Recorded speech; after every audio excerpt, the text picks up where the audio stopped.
tarde a todas as pessoas aqui presentes. Bem, em nome da Comissão Especial sobre Mortos e Desaparecidos Políticos, nós temos a honra de comunicar que hoje houve reconhecimento da condição de morte não natural, violenta, causada pela perseguição política do Estado brasileiro em relação à pessoa do ex-presidente Juscelino Kubitschek. Eu vou aqui fazer uma pequena introdução sobre a tramitação do caso. Agradeço a presença de todos e todas que estão aqui. O aviso foi feito muito em cima da hora, mas para prestigiar quem está aqui, a gente já vai dar início. Lembrado aqui pelo nosso sempre deputado Adriano Jogo, fazer questão que a gente tem muita honra de fazer essa comunicação por todos os motivos envolvidos e também pelo fato de eu ter nascido em Minas Gerais, né? Terra tão querida aí do nosso ex-presidente. Agradeço também a presença aqui do jornalista Ivo Patarro, que foi um dos representantes do caso, minha equipe do gabinete, a equipe da coordenação geral para a comissão. E, sem mais delongas, então, eu vou passar a essa pequena introdução. Tem um recado também das conselheiras Diva Santana, Vera Paiva, que são familiares de mortos e desaparecidos políticos, mas que não puderam estar presentes aqui hoje por conta de motivos pessoais. Mas ambas hoje muito emocionadas na votação e considerando, né, a importância de estarmos fazendo essa declaração hoje, estarmos fazendo justiça à memória do ex-presidente.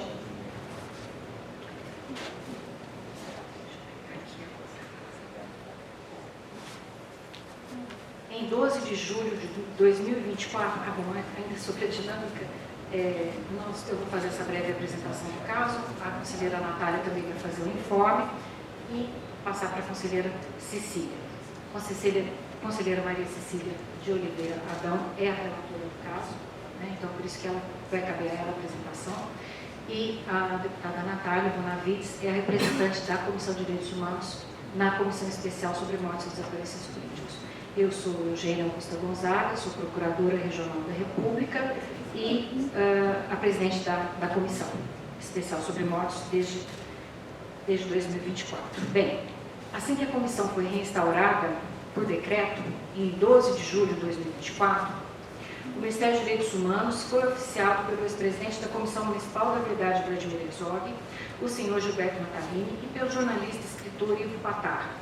O ofício apresentou a conclusão do laudo técnico de 222 páginas, solicitado pelo Ministério Público de Resende, Rio de Janeiro, e Ministério Público Federal em Resende, e elaborado pelo mestre em Engenharia de Transportes pela Escola Politécnica da Universidade de São Paulo, o senhor Sérgio Eisenberg, que refutou a hipótese do Instituto de Criminalística Carlos Évora do Rio de Janeiro.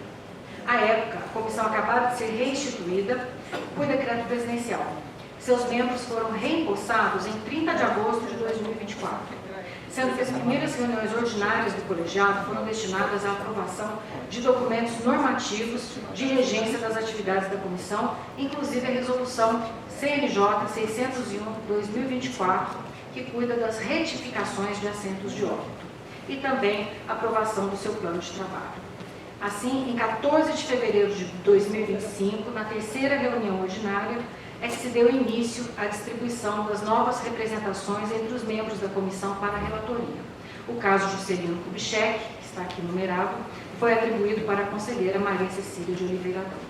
Na ocasião, a comissão entendeu que a CMDP tem a atribuição de reconhecer casos de morte ou desaparecimento decorrentes de perseguição política durante a ditadura militar, ainda que para fins históricos e independentemente do pagamento de reparação pecuniária. A relatora convocou uma equipe de especialistas no tema, aqui representado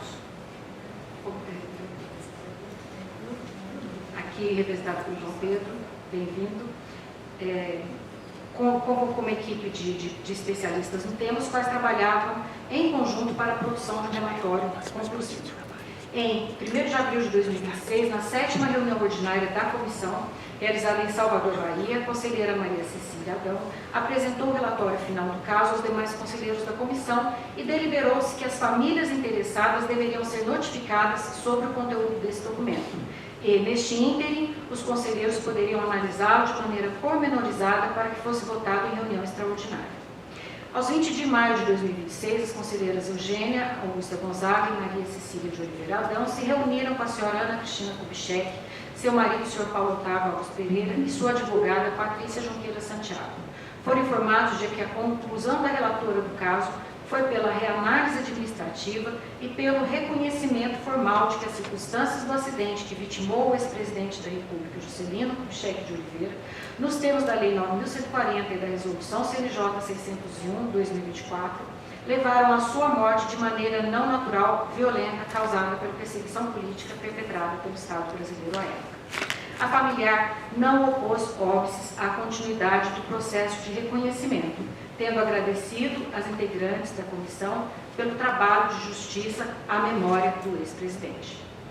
A senhora Maria de Lourdes, a doutora Maria de Lourdes Ribeiro, advogada, filha de Geraldo Ribeiro, o qual dirigia o carro do ex-presidente, por sua vez, foi oficiada pela comissão em 15 de maio por correspondência postal com entrega confirmada, convidando-a também para uma reunião. Entretanto, o ofício não foi respondido, o que resultou no desmembramento da votação do caso do senhor Geraldo Ribeiro e do ex-presidente Juscelino Kubitschek. Hoje, tem uma atualização aqui sobre esse caso. Ela entrou em contato e ela reiterou que a família não tem a vontade de que o caso seja, que tenha qualquer prosseguimento em relação ao caso do pai. Lamenta a morte do pai, queria ele vivo, mas não quer dar continuidade a essas investigações. Bom, então por isso é que hoje então, se faz essa declaração unicamente quanto pessoa do ex-presidente. Posso passar então agora? Natália. Então, desde já, muito obrigada pela atenção de todos e todas e passo para a deputada Natália. Boa tarde. Eu represento a Comissão de Direitos Humanos da Câmara dos Deputados, na Comissão Especial sobre Mortos e Desaparecidos Políticos. E desde a retomada dos trabalhos dessa comissão, uma série de ações têm sido feitas, diligências em cemitérios, audiências públicas em diversos estados, entrega de certidões de óbito certificadas. Hoje nós gostaríamos de aproveitar para dar publicidade a uma dessas iniciativas, que foi o lançamento de uma campanha Arquivos da Memória, onde estão. Essa campanha foi lançada na mesma reunião ordinária em que a relatora Cecília apresentou o seu voto e nós, a partir daí, temos a criação de um canal permanente para recebimento de documentos e informações que ajudem a elucidar as condições de morte e desaparecimento de pessoas decorrentes de crimes cometidos durante a ditadura que se iniciou em 64. Então, se qualquer pessoa, por qualquer motivo, possuir documentos oficiais, fotos, cartas, diários, na diversidade que seja possível, e possam esses documentos auxiliar na revelação da verdade sobre mortes ou desaparecimentos causados pela perseguição política perpetrada durante a ditadura militar, temos agora um e-mail de recepção permanente. Vamos também fazer chegar em vocês, mas o e-mail é acervo.cmdp@mdh.gov.br. A partir daí, a gente espera que pessoas de qualquer setor da sociedade que possam colaborar possam enviar esses e-mails ou entrar em contato caso os documentos sejam físicos para que possamos providenciar o recolhimento. Isso seria muito importante para que outros casos que ainda não estão elucidados possam assim ser.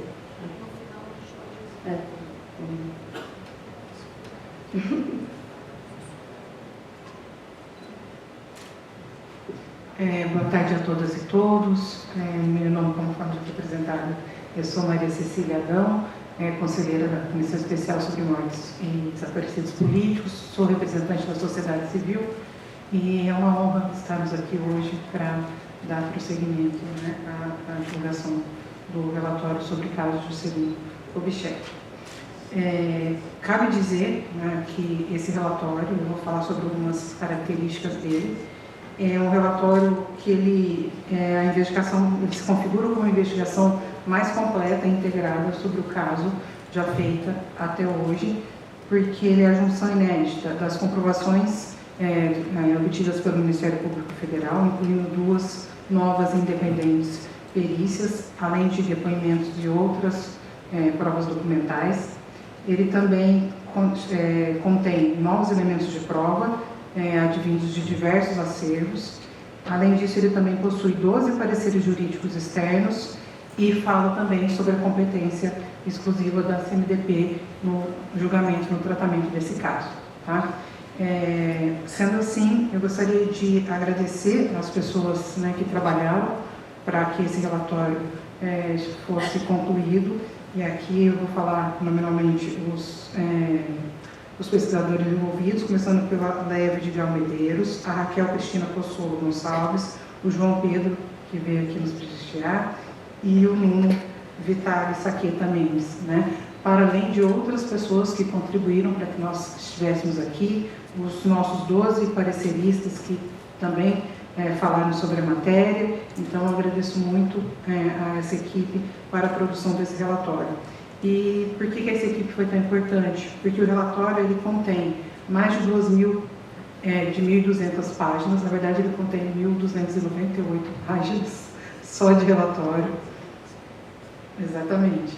Então, para além dessas quase 1.300 páginas, a gente tem mais de 6.500 páginas de anexos, temos os 12 pareceres jurídicos que eu já mencionei, e temos também, foram elencados 699 elementos de prova. Né? Para a magnitude do tema que nós tratamos, nós consideramos que era necessário também escrever um relatório que demonstrasse de maneira consistente, né, os elementos que a gente busca comprovar aqui. Sendo assim, eu vou começar a apresentar para vocês. O relatório está dividido em 5 capítulos, né?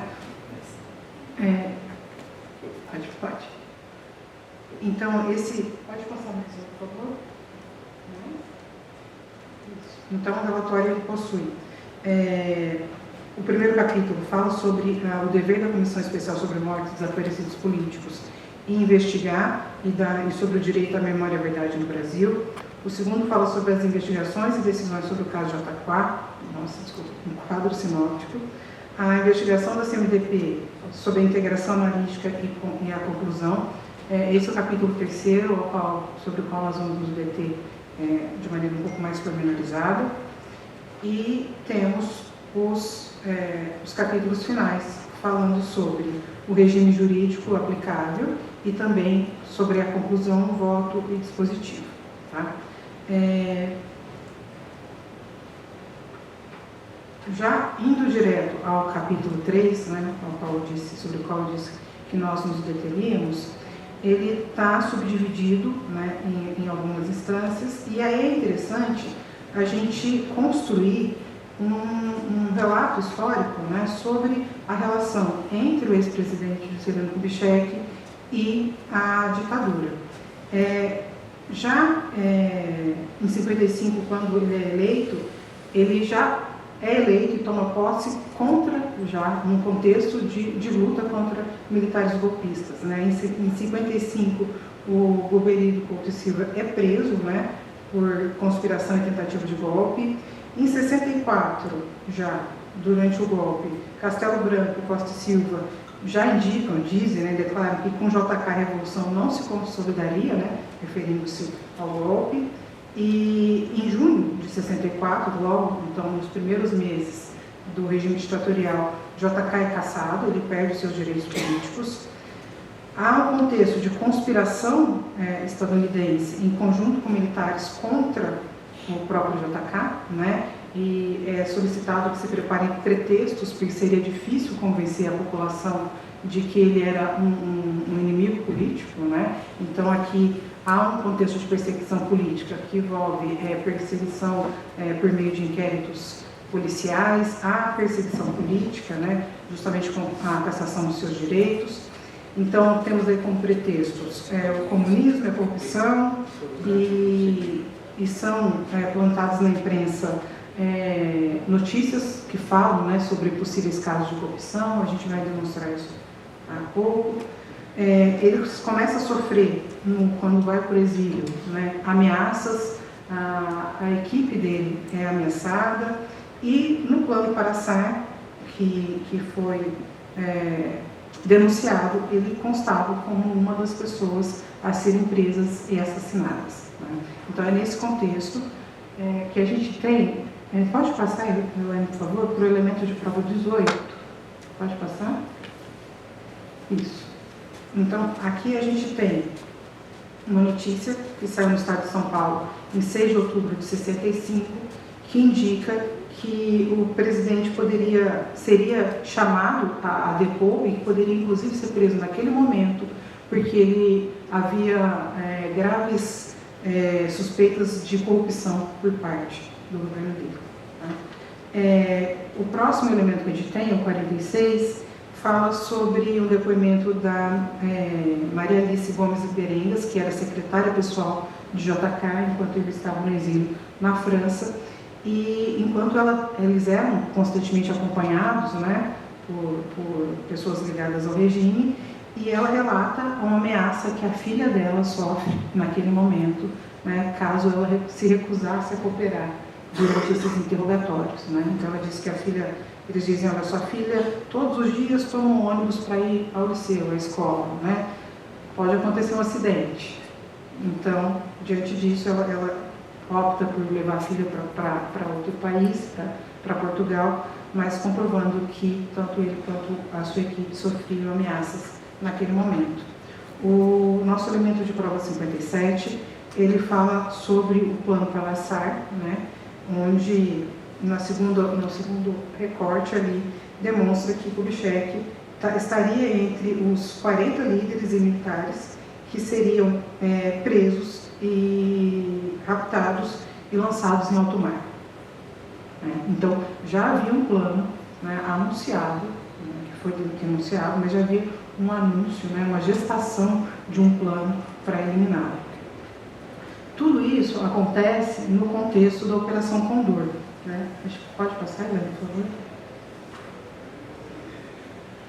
E dentro desse contexto, a gente tem uma operação militar que é gestada no Cone Sul, pelas ditaduras presentes no Cone Sul naquele momento, e onde eles trocam expertise, né, de perseguição, tortura, né, sequestros, e eles, os líderes, né, dos serviços secretos naquele momento, que seria Figueiredo e o Contreras, no Chile, eles trocam correspondência, e essa correspondência, nesta correspondência está presente mais uma ameaça ao ex-presidente Juscelino Kubitschek.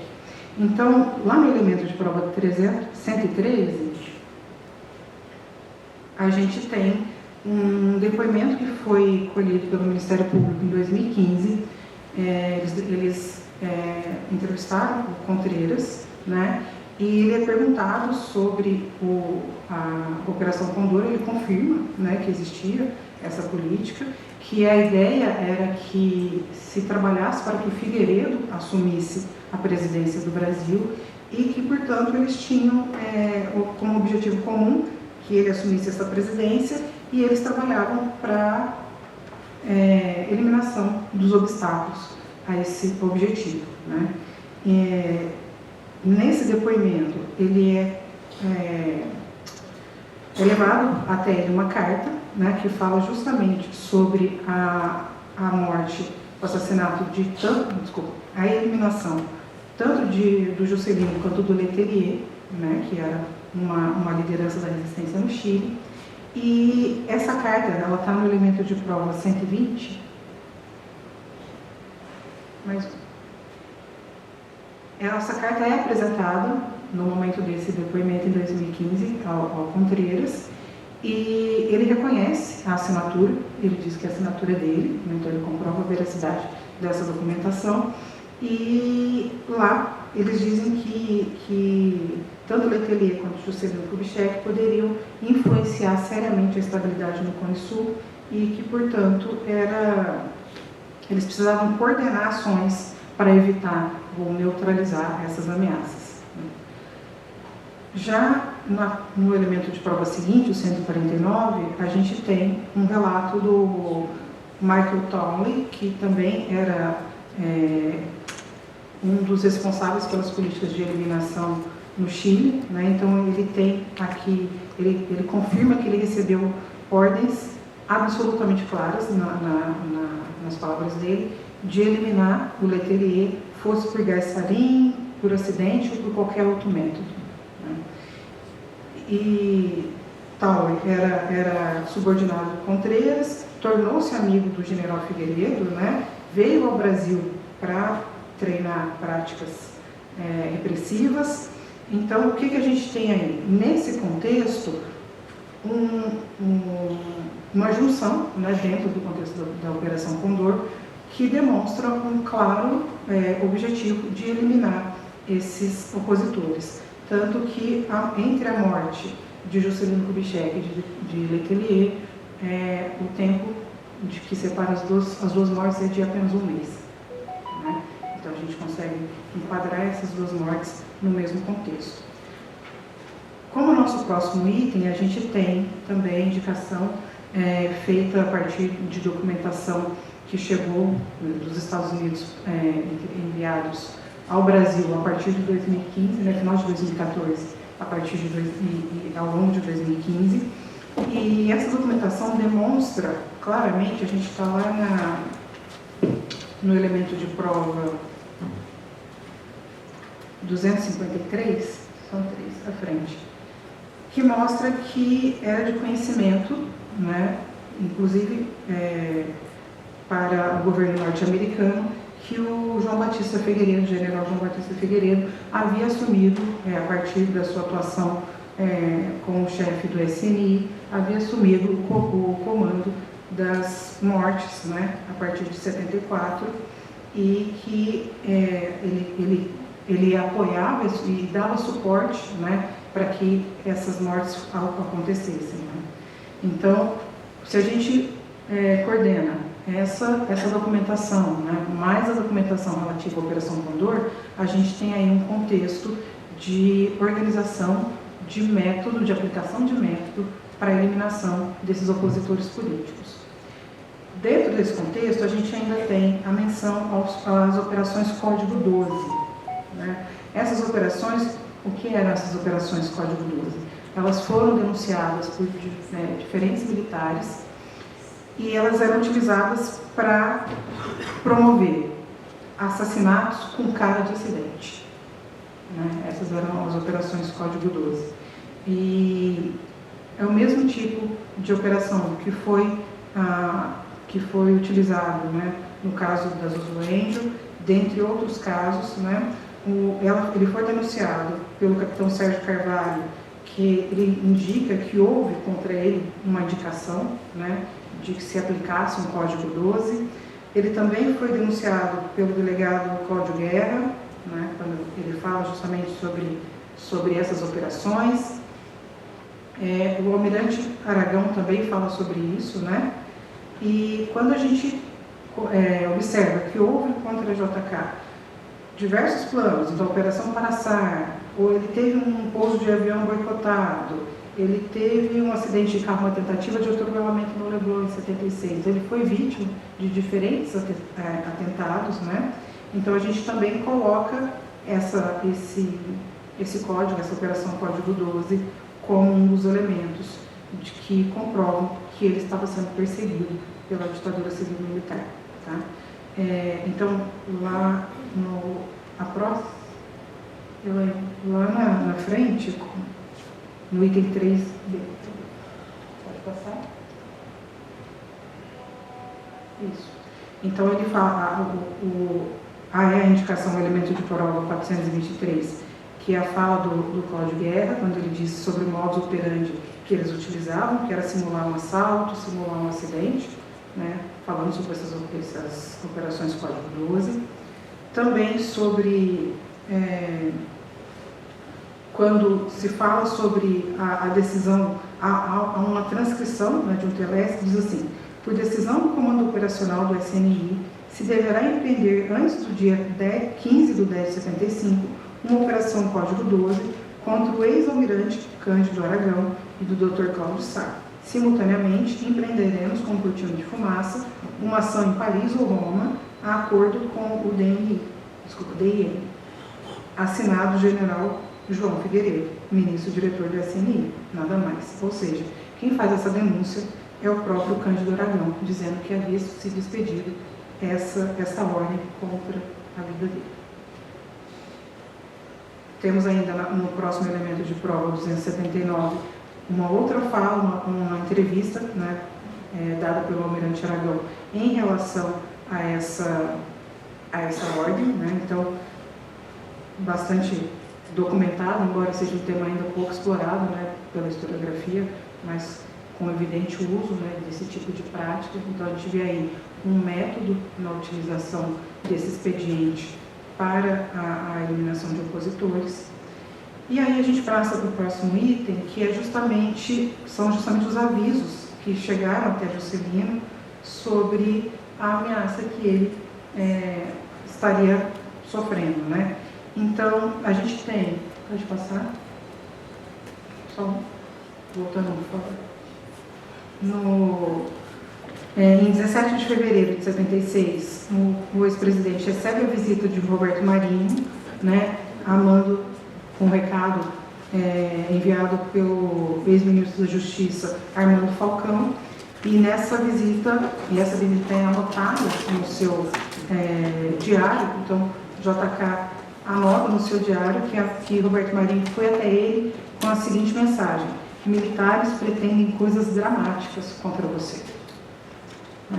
E ele observa que quando o Roberto Marinho vai embora, ele vai embora também com escolta, né? Tem um carro à frente, um carro atrás e um carro à frente do carro dele. Então ele percebe a ameaça que todos eles sofriam naquele momento, né? Ele anota isso.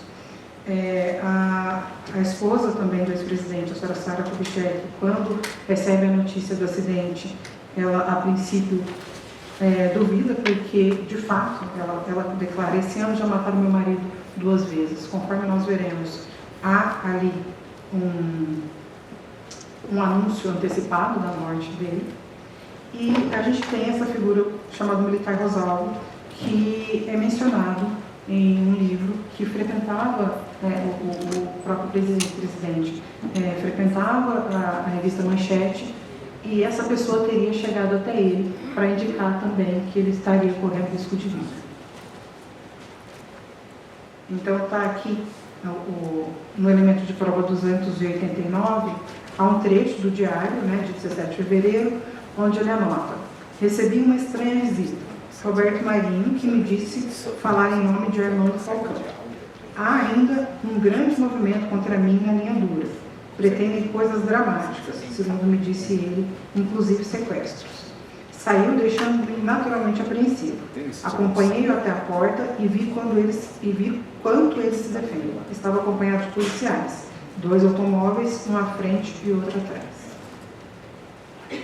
Então, o próximo elemento de prova é uma fala sobre o ex-ministro, né? Ele tendo relatado sobre o acidente, quando ele diz, olha, no final, Falcão afirmou, conforme o relato de Carlos Murilo, que JK morreu em acidente automobilístico, mas se houve atentado, não partiu do governo, e sim de militares da linha dura. Ou seja, o próprio ex-ministro, né, também vincula a morte dele a um possível atentado da linha dura. A fala da senhora Sara Kubitschek, quando ela disse que já haviam matado o marido dela 2 vezes naquele ano. Quando o próximo item fala sobre a trajetória, né, de JK a partir de 74, e demonstra que ele pretendia voltar à vida pública, à vida política, a partir de 74, que era o ano que ele retoma, né, recupera os direitos políticos. Os direitos haviam sido retirados dele por um período de 10 anos, então em 74 ele retoma esses direitos políticos. Em 74 também, nas eleições legislativas, a ditadura sofre uma derrota, né, e a partir dessa derrota, o próprio Juscelino anota em seu diário que a Revolução havia acabado, então ele percebe o momento político que eles estavam vivendo, né, e se coloca nesse momento como ele entende esse momento como uma possibilidade de voltar à vida pública. No entanto, ele continua sofrendo perseguição. Então, em 75, ele poderia ser eleito para a Academia Brasileira de Letras, e até para essa eleição foi impedida, né? Então, nem para a Academia Brasileira de Letras ele poderia ser eleito. Ele começa, então, em 76, articulações para formar a Frente Ampla, né? Então, ele conversa com diversas lideranças políticas. Isso, a gente está de colocar a sequência, em 20 de agosto de 76, ele tem conversas com Ulisses Guimarães e Franco Montoro, que são os líderes da oposição parlamentar. Em 21 de agosto de 76, ele se encontra com ex-governadores. E no dia 25 de agosto, 3 dias, portanto, após a sua morte, ele teria uma reunião agendada com emissários do Geisel, né? Então, ele morre nesse intervalo onde ele estava estabelecendo essas conversas, essas negociações. Então, ele morre 3 dias antes dessa reunião. Então, a gente tem aí no elemento de prova 300 o registro dele sobre o fim da Revolução, né, a partir da derrota para as eleições legislativas. A gente tem no próximo elemento 320 a afirmação de que ele certamente seria um candidato, né, a partir daquele contexto. No próximo elemento 325, a gente tem aqui o encontro, né, a indicação do encontro 3 dias antes do acidente, falando que o encontro deveria ser secreto e havia sido marcado por influência de um emissário ligado ao Serviço Nacional de Informações, né? Então, aparentemente, é essa reunião que é utilizada como pretexto para atraí-lo até o hotel, né?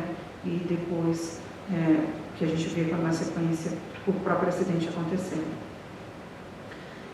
O item 3.g fala justamente sobre os anúncios antecipados da morte, né?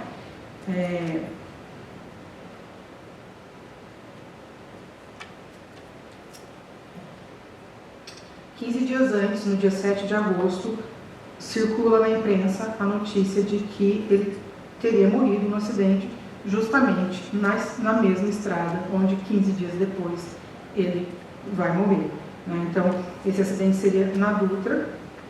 Ele declara, né, querem me matar, mas ainda não conseguiram, e 15 dias depois a notícia se concretiza. Então, a gente tem aqui a crônica da morte anunciada.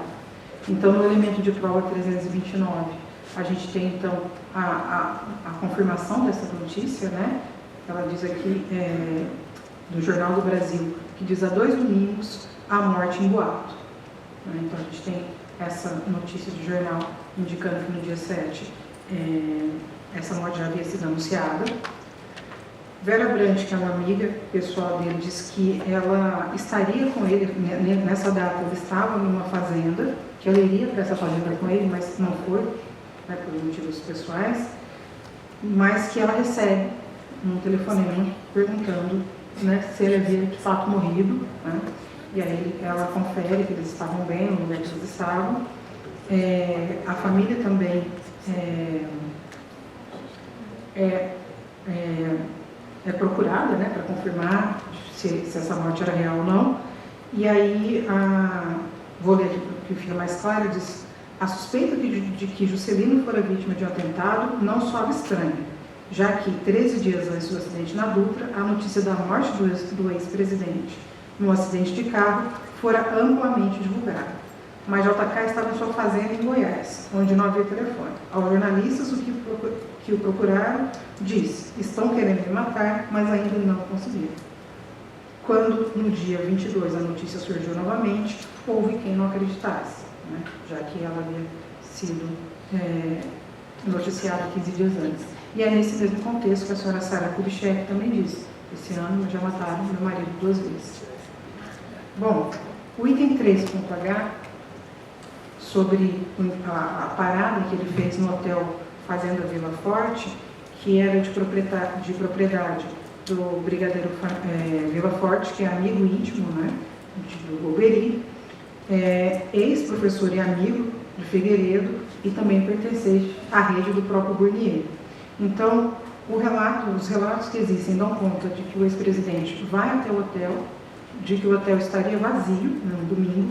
O hotel, ele não é um imóvel situado à beira da estrada. Para acessá-lo é necessário sair da estrada principal e acessar uma estrada secundária, então não seria um local de parada óbvio, né? Para ir até lá era necessário ter o objetivo de chegar àquele lugar.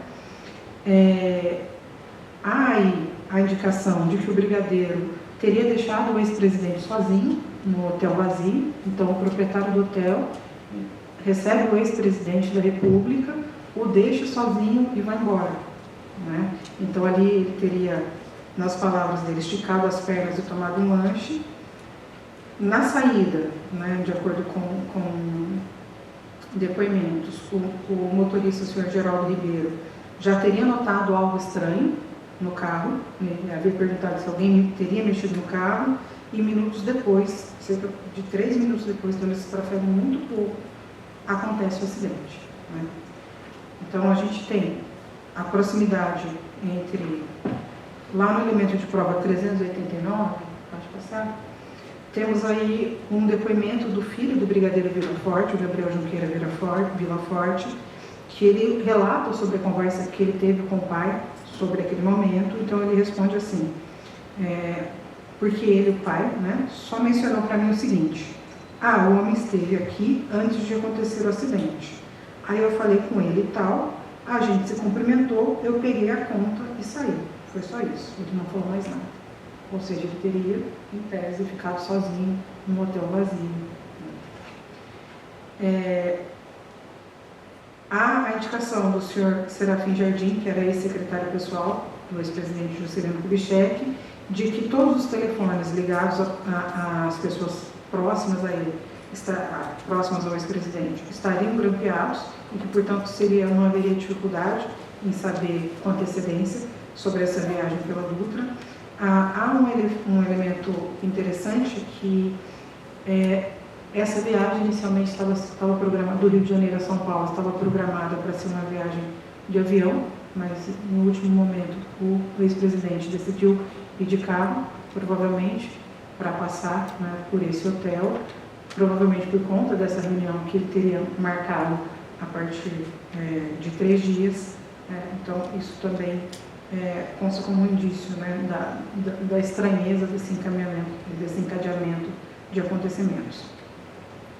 Bom, aí a gente tem a colisão, né, elementos relativos à colisão, já na Dutra, né?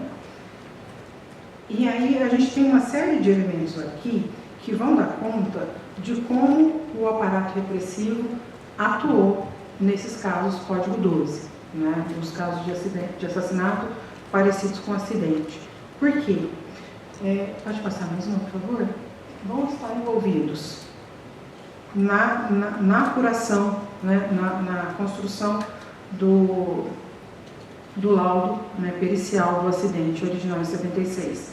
O Roberto Vilarinho, o perito Sérgio Leite, Higino Hércules e Ivan Bastos, que são os mesmos profissionais do IML que atuaram no caso da Zuzu Angel, né? São peritos, profissionais do IML que assinam, né, os laudos e que desde o final dos anos 60 estavam envolvidos em fraudes de outros assassinatos. Então, o Higino Hércules e o Ivan Bastos, eles participam das fraudes relativas ao assassinato do José Raimundo de Costa em 71.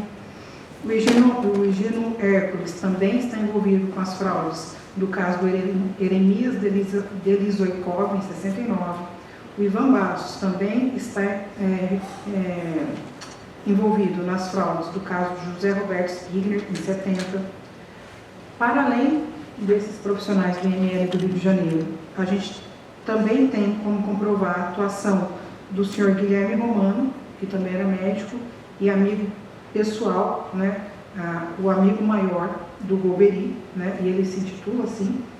Ele participa, ele vai até a cena do assassinato, ele subtrai o diário de JK, que estava no carro, né, e ele passa, a partir desse momento, a conduzir intelectualmente as investigações.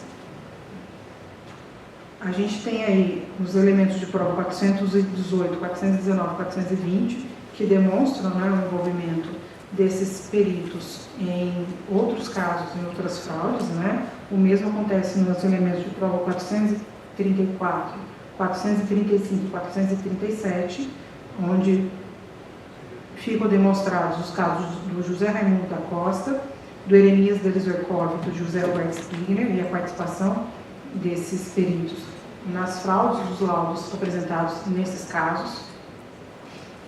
A gente tem no elemento 439 a atuação do senhor Guilherme Romano no acompanhamento do processo, tá? Como ele mesmo se intitula o Golbery do Golbery, né? Então ele tem uma atuação muito próxima ao ex-presidente e está ali participando da condução da investigação, né? E a gente tem a descrição das fraudes da investigação já no próximo item. E aqui são 37 elementos de fraude, então eu vou tomar água.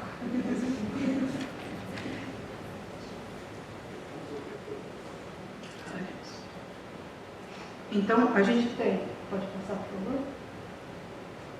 A primeira fraude é o elemento de prova 470, que é justamente o 470 e o 477, que demonstram quão rapidamente as polícias militares e próprios agentes da repressão chegam ao local do acidente, né? Vamos lembrar que a gente está falando de um momento que não havia celulares, né?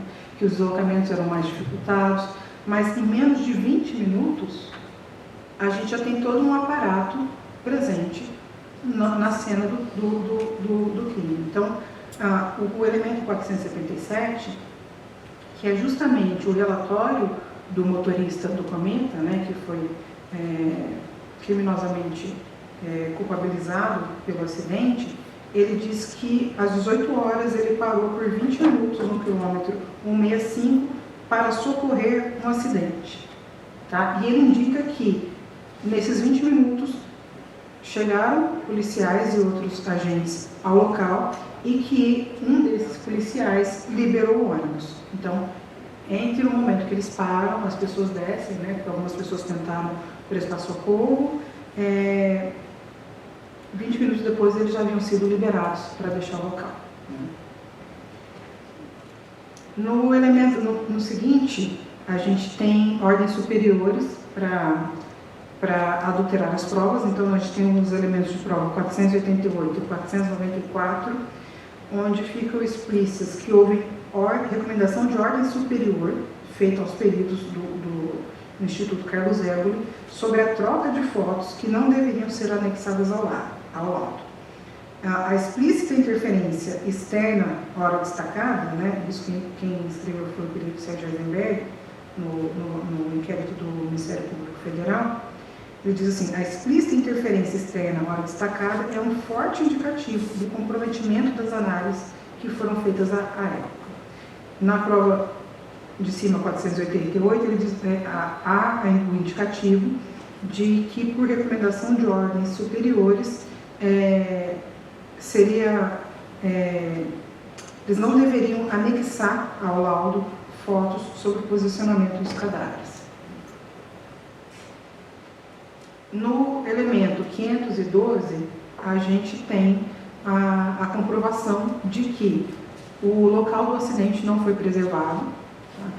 Os automóveis envolvidos no acidente foram retirados da pista, não houve a pista não foi fechada, então continua havendo tráfego normal. Então, nessa circunstância, as possíveis provas não foram devidamente resguardadas.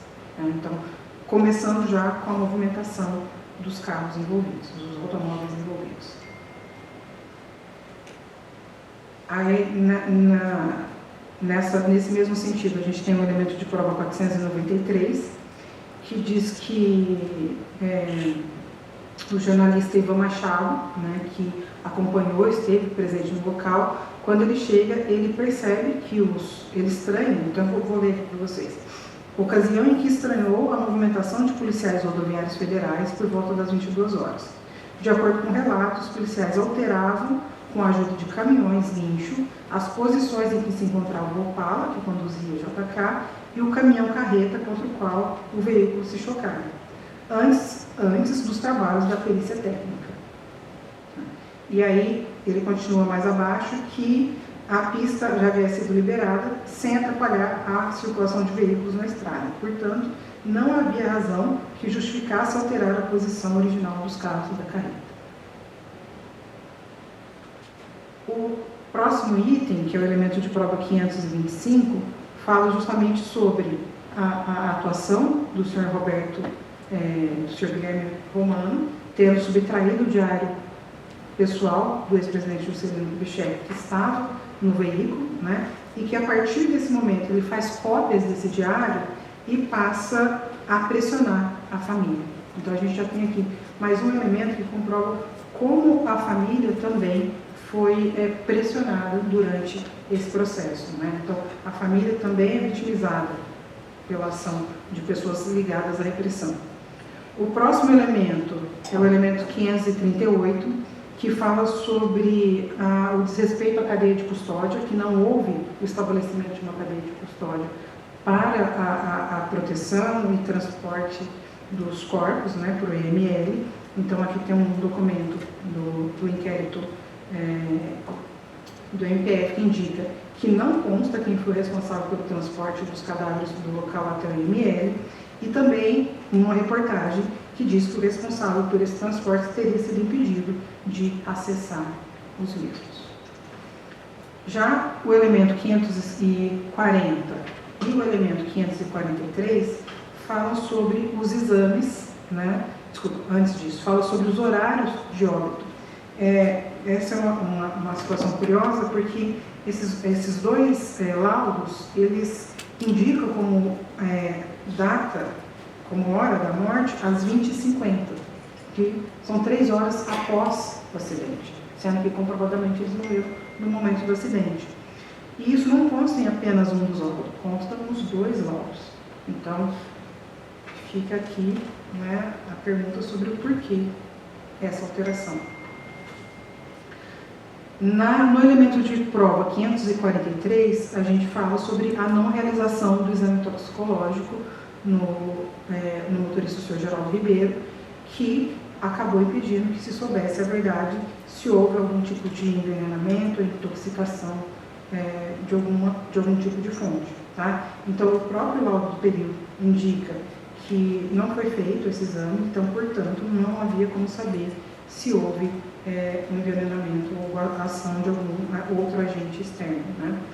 E isso é comprovado posteriormente no inquérito do MPF, indicando que não há como afirmar se Geraldo Ribeiro apresentou mal súbito ou se poderia ter sido envenenado antes do acidente, justamente por conta da ausência desses exames toxicológicos. O mesmo acontece no elemento de prova 540 em relação ao ex-presidente Juscelino Kubitschek. E é importante também a gente observar que quem assina essa perícia, né, são os 2 médicos legistas para os 2 casos, Ivan Nogueira Bastos e Gino de Carvalho Hércules.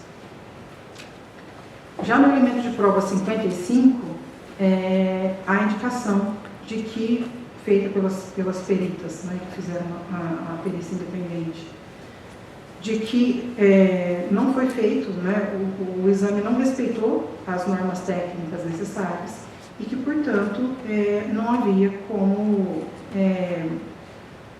aferir a partir deles qualquer tipo de anormalidade. Então, lendo aqui textualmente, consta ainda que foi retirado sangue para pesquisa e eventual dosagem de álcool, ou seja, teria sido feito um exame para álcool apenas. Ou seja, a menção somente à pesquisa de álcool no sangue, não havendo referência para outras drogas ou venenos. No auto em questão, não foram respeitadas qualquer das questões mencionadas acima. Não há discriminação do momento da coleta, ou seja, se o sangue foi coletado no início ou no fim da necropsia, não há descrição do local da coleta, não existe qualquer informação sobre a quantidade de sangue coletada, não há especificação da forma como o material foi acondicionado, não existe qualquer informação sobre o número de lacre, sobre o acondicionamento do material.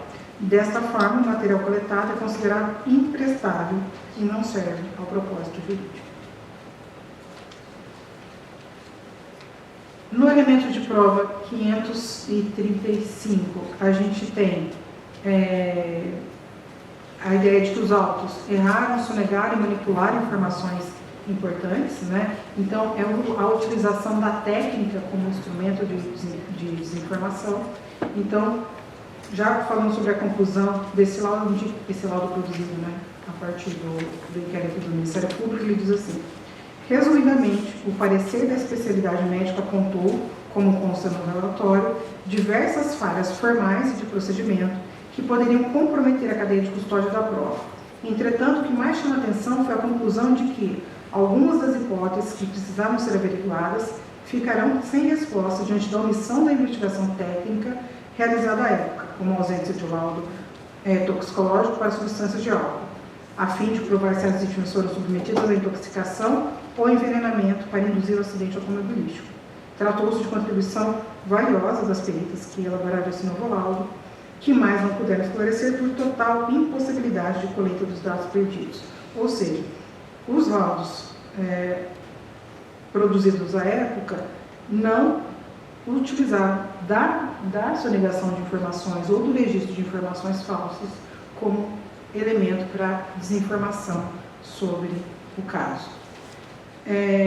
A gente tem no elemento 13 a atuação do senhor Guilherme Romano para conduzir a investigação. Então, há declarações dizendo que havia interesse do governo de que essas investigações fossem conduzidas o mais rápido possível e da atuação desse médico no processo, conduzindo a maneira como ele foi feito.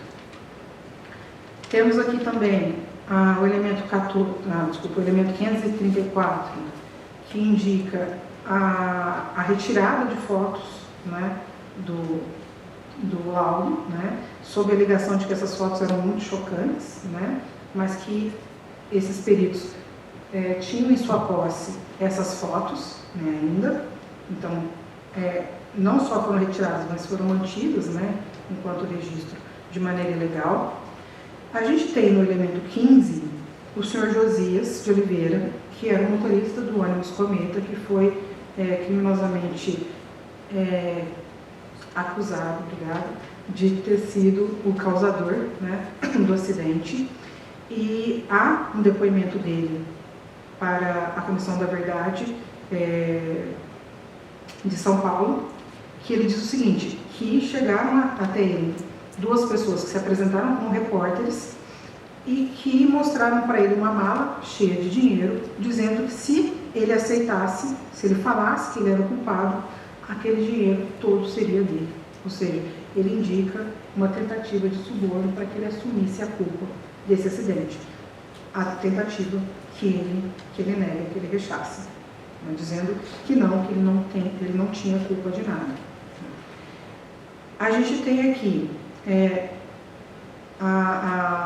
tanto a tentativa de incluir testemunhas fantasmas nas investigações para justificar uma determinação de sigilo ao processo naquele momento, de 76.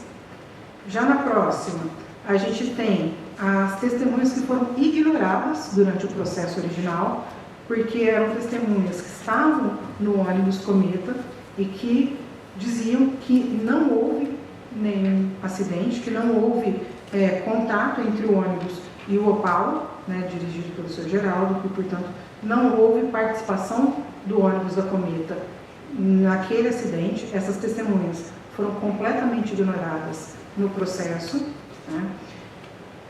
Ainda, nesse contexto, o elemento de prova 594 mostra que um dos primeiros passageiros a descer do ônibus era um médico da Marinha, né, que ele tentou socorrer tanto o ex-presidente quanto o seu motorista, mas percebeu que eles já estavam mortos, né? E que esse médico também não foi ouvido, não foi arrolado como testemunha no processo.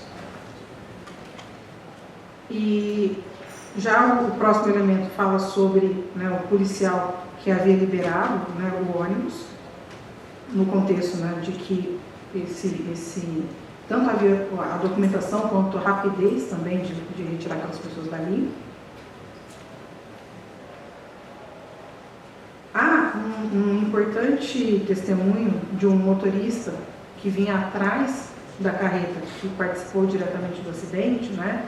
Então, essas eram duas carretas que viajavam em conjunto, né? O Opala bateu na primeira carreta, então o motorista que vinha atrás, ele testemunha que, e aí eu vou ler que eu considero bastante importante, ele diz assim, que ele pôde observar que o motorista do veículo, no caso o Sr. Geraldo, estava desacordado, com a cabeça deitada entre o volante e a porta do carro, como se tivesse debruçado sobre o volante. Afirmou também categoricamente que não houve colisão ou toque do ônibus da aviação Cometa com o veículo de JK. E que o fato de o motorista estar desacordado no momento do acidente pode ter sido em razão de que ele tivesse ingerido algo antes ou sofrido um mal súbito ou infarto. Ou seja, há o testemunho de uma pessoa que observou que o motorista naquele momento já estava desacordado.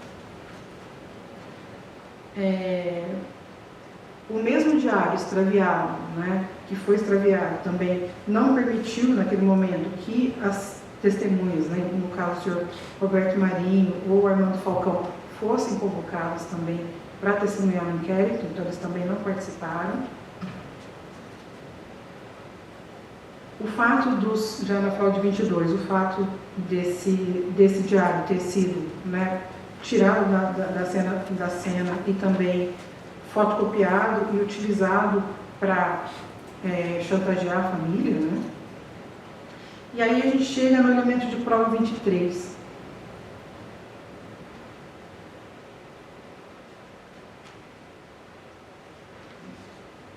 E que demonstra muito claramente, dá para ver, eu acho que dá para vocês verem aqui nas duas fotos.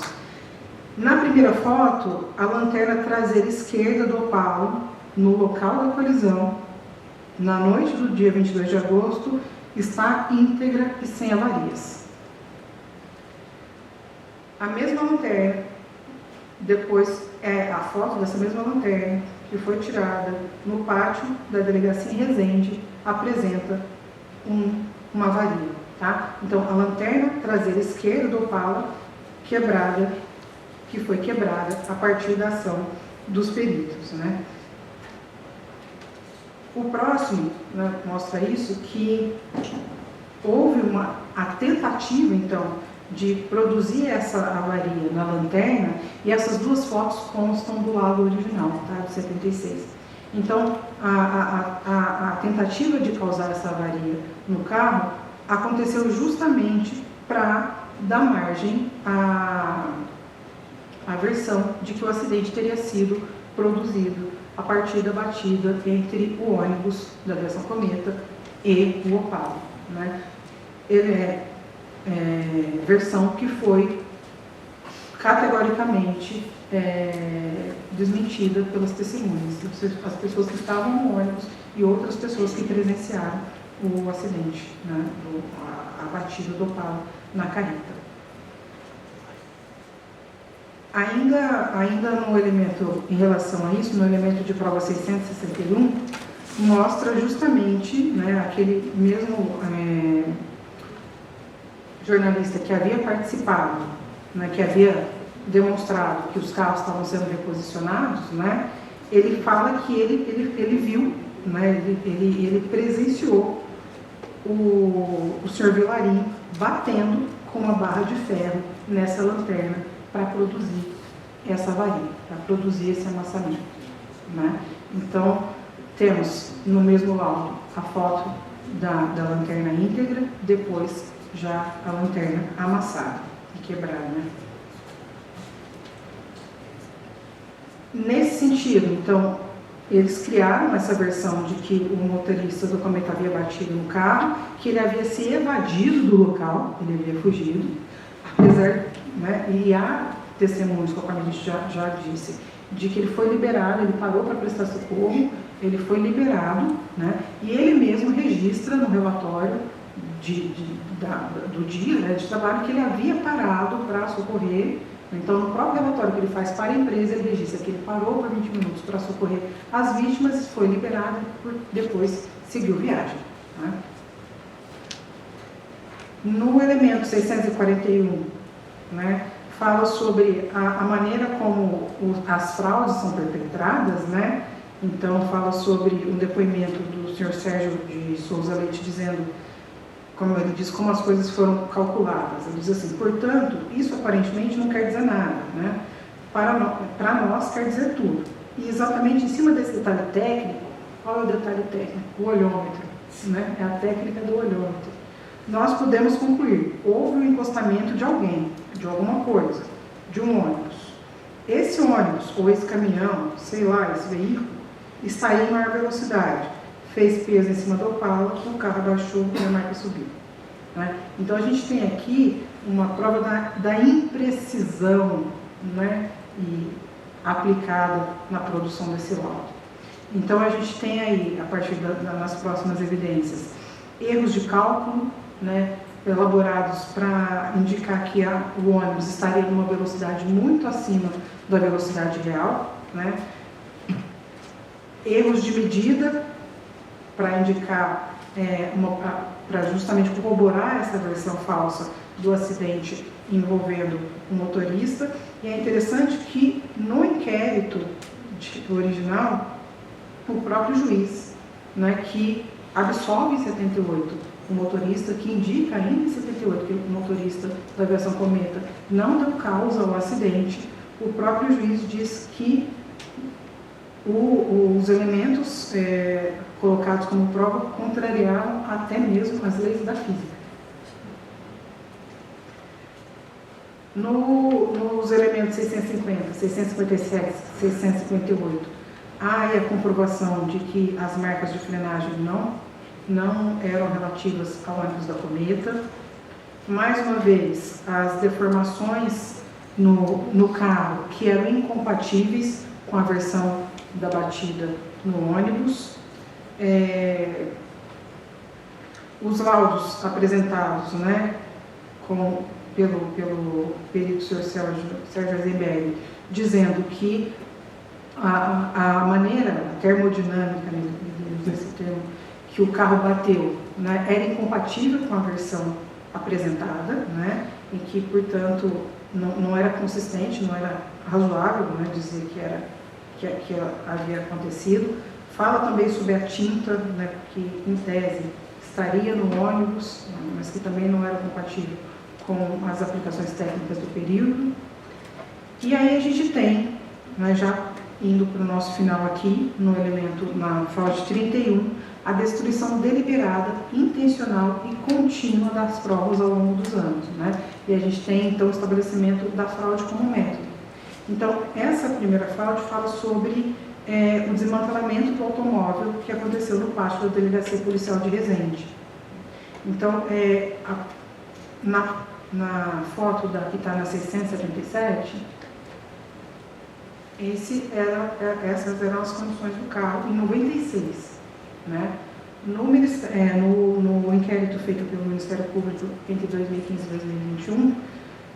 2019, o carro já não foi mais encontrado. Tá? E aí, o perito compara, que são os próximos elementos de prova, carros que estiveram submersos em represas no Rio de Janeiro, carros que ficaram submersos durante anos em período de seca. Esses carros submergiram, então a gente percebe que os carros submersos estavam em melhores condições do que o carro que ficou ao relento no pátio da delegacia. Né? Então, o que a gente tem aqui? A deliberada, intencional e contínua destruição das provas. Né? Por quê? análises, né, feitas nesse veículo, então a gente já está lá no elemento 677, poderiam, né, vir a indicar se houve ou não algum tipo de sabotagem nesse veículo. Mas como o veículo foi intencionalmente destruído, novamente, foi impossível averiguar se houve algum tipo de fraude ou não nesse caso, ou seja, a assunção das provas foi impedida de acontecer. Tá? Ameaças e coerção à família, né? Há uma entrevista dizendo que a senhora Sara Kubitschek, em determinado momento, parou de falar sobre o caso. Ela tinha certeza de que o marido havia sido vítima, né, da ditadura, mas em determinado momento ela se cala porque foi dito a ela que não era hora dela falar. Né? Então, as estratégias de coerção.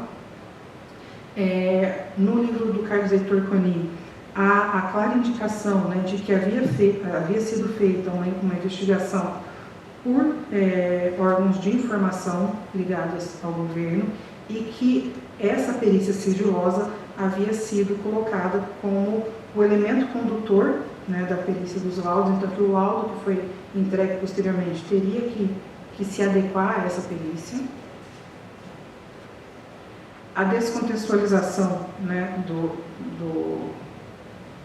das provas, né, então, por exemplo, a ação do senhor Guilherme Romano, né, a consideração desse conjunto de provas.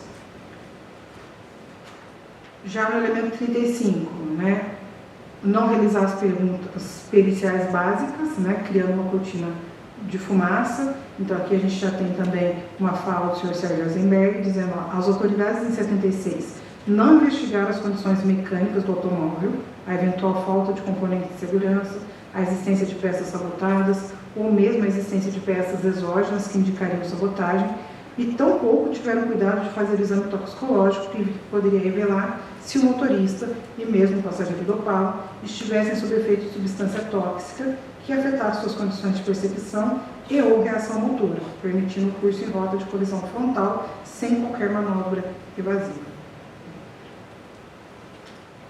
Já o elemento 36, né, que fala justamente sobre as falhas do laudo, tanto em relação ao acidente, né, que teria sido atribuído à colisão entre o ônibus e o Opala, e a indicação, ainda em 78, de que aquele conjunto probatório ele contrariaria até mesmo as leis da física. Sendo assim, a gente coloca aqui como último elemento, 689, o laudo, né, do Ministério Público, que indica o seguinte: o laudo aponta falhas graves dos laudos oficiais, como já resumido no relatório. Tais falhas, na opinião do perito, tornam os laudos oficiais analisados completamente imprestáveis do ponto de vista probatório, contendo erros aritméticos, conceituais e, inclusive, assunção de premissas fáticas que não condizem com a realidade. Por outro lado, conseguiu, por meio da investigação documental, reconstruir uma dinâmica mais fidedigna do acidente, a qual é absolutamente diferente da versão trazida por Estado brasileiro à época dos fatos. Ou seja, esse conjunto documental que foi produzido, tanto no âmbito da investigação do Ministério Público, quanto outros documentos que nós conseguimos juntar nesse relatório que a gente apresenta agora, fazem com que nós possamos afirmar que minimamente que o acidente não aconteceu conforme foi relatado. Né? E se a gente considerar o contexto político do momento, se a gente considerar que houve perseguição política, se a gente considerar que houve ameaças, né, que essas ameaças foram relatadas, se a gente considerar que houve notícia da morte antes do período, né, e que houve a concretização do acidente e a ocultação e a destruição de provas, né, a gente pode dizer que o assassinato foi gestado, que ele foi avisado, que ele foi noticiado, que ele foi concretizado e que, por fim, ele foi ocultado. Né? Então, diante disso, eu vou ler aqui, se eu tiver esse documento, o nosso dispositivo de voto e conclusão, né, que ele diz assim, olha, diante do conjunto integrado dos fatos apurados, das fraudes sistemáticas documentadas, do regime jurídico aplicável, da jurisprudência administrativa consolidada da CNDP, o relatório conclui pelo reconhecimento formal de que a morte do ex-presidente Juscelino Kubitschek de Oliveira foi não natural, violenta, causada pelo Estado brasileiro no contexto da perseguição sistemática à população identificada como dissidente política do regime ditatorial em 1964. Portanto, o nosso dispositivo propõe a reanálise administrativa, a aplicação dos artigos 1º e 2º da resolução do CNJ de 601 de 2024 para a retificação do assento de óbito e a expedição, né, e adoção das demais providências administrativas necessárias. Cabe dizer que reconhecer Juscelino Kubitschek como vítima da violência do Estado é, em última instância, restituir aos cidadãos brasileiros que a memória nacional, uma verdade histórica deliberadamente sonegada por décadas, e cumprir o dever constitucional, convencional, legal e ético da reparação às vítimas do regime ditatorial brasileiro.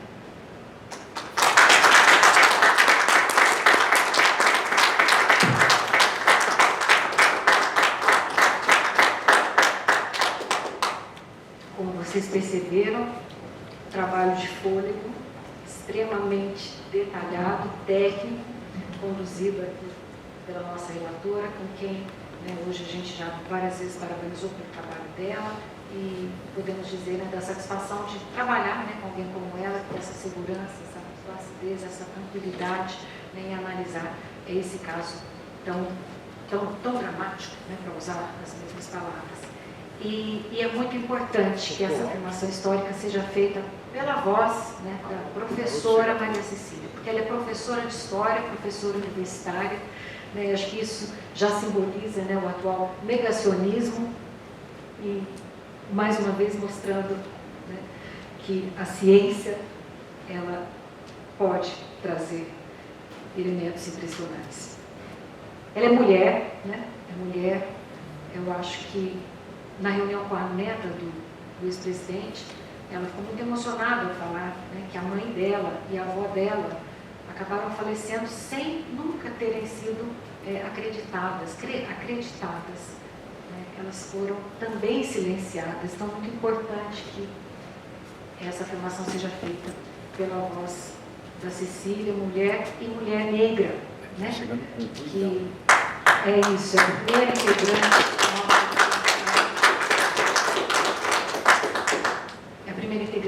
Nossa, da comissão, e a gente vê a importância, né, de que declarações desse tipo seja feita, né, porque representa, né, uma maioria de pessoas tão silenciada também, tão negligenciada ao longo da história do país e, em especial, né, acho que toda essa declaração também se destina a fazer justiça ao motorista Josias Nunes de Oliveira.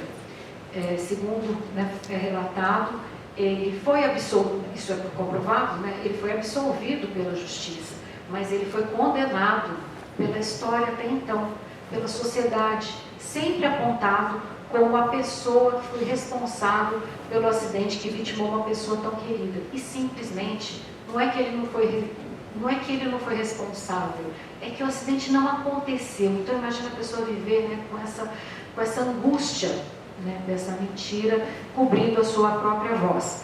Então, nós aqui, entre os elementos, as medidas necessárias para encaminhamento desse caso, nós também aprovamos hoje, né, que nós precisamos fazer um pedido formal de desculpas ao senhor Josias. Aqui já foi perguntado o que é que acontece, né? A comissão especial sobre mortos, ela já reconheceu até 2010 em torno de 360 vítimas da ditadura. Ela produziu um relatório, né, sobre isso. Após veio a Comissão Nacional da Verdade, que ratificou esses reconhecimentos e reconheceu outras vítimas, de modo que chegamos ao número de 434.